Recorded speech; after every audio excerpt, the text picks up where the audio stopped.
Same પિત્રોડાના વિવાદિત નિવેદનને લઈ વડોદરામાં વિરોધ કરજણ એપીએમસીમાં બીજેપીના કાર્યકરોએ પુતળા દહન કર્યું। હવામાન વિભાગની આગાહી આગામી 2 દિવસ પડશે કાળઝાળ ગરમી અને 11 થી 13 મે વચ્ચે બાદ કેટલાક વિસ્તારોમાં કમોસમી વરસાદની શક્યતાઓ।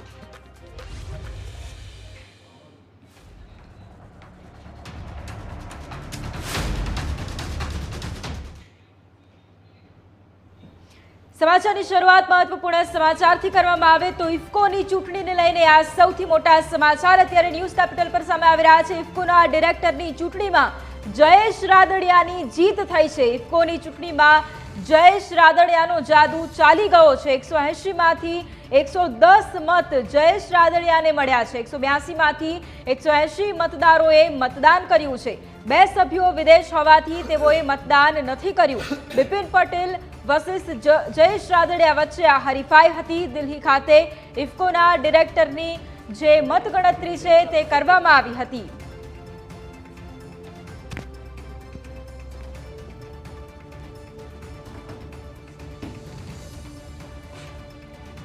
તો ઇફકોની ચૂંટણીને લઈને આ મોટા સમાચાર છે જે સામે આવી રહ્યા છે। ઇફકોના ડિરેક્ટરની ચૂંટણીમાં જયેશ રાદડિયાની જીત થઈ છે। ઇફકોની ચૂંટણીમાં જયેશ રાદડિયાનો જાદુ ચાલી ગયો છે। 180 માંથી 113 મત જયેશ રાદડિયાને મળ્યા છે।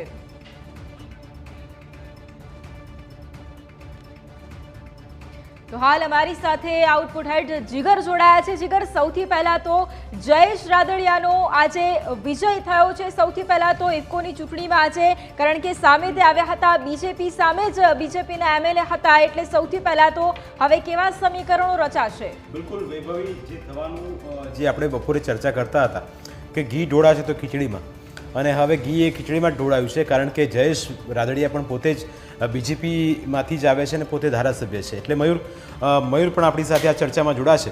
મયુર, એટલે સવાલ એ થાય કે હવે જે પરિણામની રાહ જોવાતી હતી, જે લાગતું હતું કે આ ચૂંટણીમાં ચોક્કસ બિપિન પટેલને ઉતારવામાં આવ્યા હતા, પણ હવે જયેશ રાદડિયાએ જે રીતે પોતાનું પ્રદર્શન કર્યું છે અને એટલા જ માટે આ એક સૌથી મોટા સમાચાર 182 માંથી 180 મતદારોએ મતદાન કર્યું ને એમાં 110 જેટલા મત એ જયેશ રાદડિયાને મળ્યા છે। એટલે સહકારી ક્ષેત્રમાં એક સૌથી મોટી આ જીત મયુર કહી શકાય, કારણ કે ગત ચૂંટણીમાં તો એ બિનહરીફ ચૂંટાઈ આવ્યા હતા।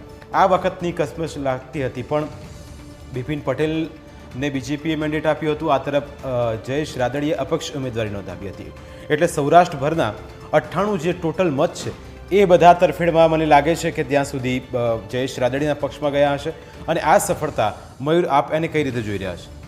બિલકુલ, જયેશ રાદડિયાને 113 વોટ મળેલા છે અને બિપિન પટેલને 67 વોટ જે છે તે મળેલા છે। એટલે જયેશ રાદડિયા 113 મત સાથે તેમને જીત મેળવી લીધેલી છે।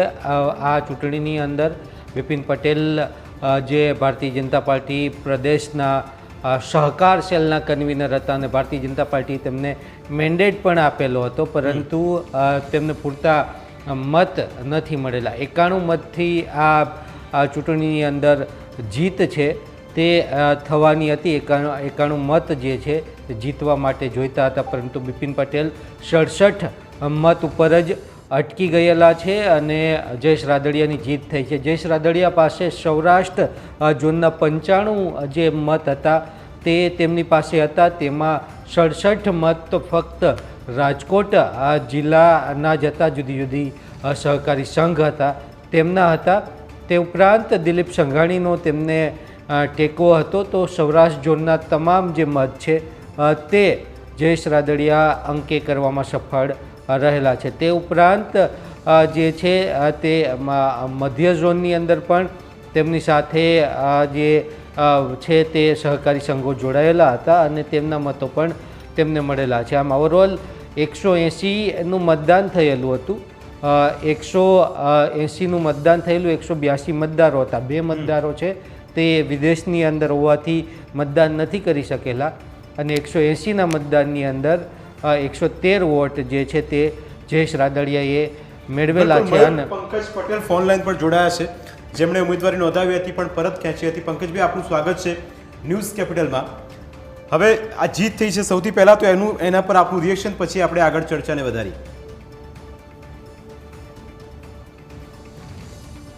પંકજભાઈ, હા બોલો. અવાજ આવી રહ્યો છે? હા, અવાજ આવી ગયો. આ વખતની ચૂંટણી કેટલી રોચક રહી આપના મતે? બસ ચૂંટણી તો રસાકસી ભરી હતી, પરંતુ મેં પણ મારી ઉમેદવારી નોંધાવી હતી, પરંતુ ગઈકાલે મેં પાર્ટીએ જેને મેન્ડેટ આપ્યું હતું એ બિપિનભાઈના સમર્થનની અંદર મેં મારે ટેકો જાહેર કર્યો હતો અને મેં એમને સમર્થન આપ્યું હતું. બિલકુલ, પણ જીત તો જયેશ રાદડિયાની થઈ છે.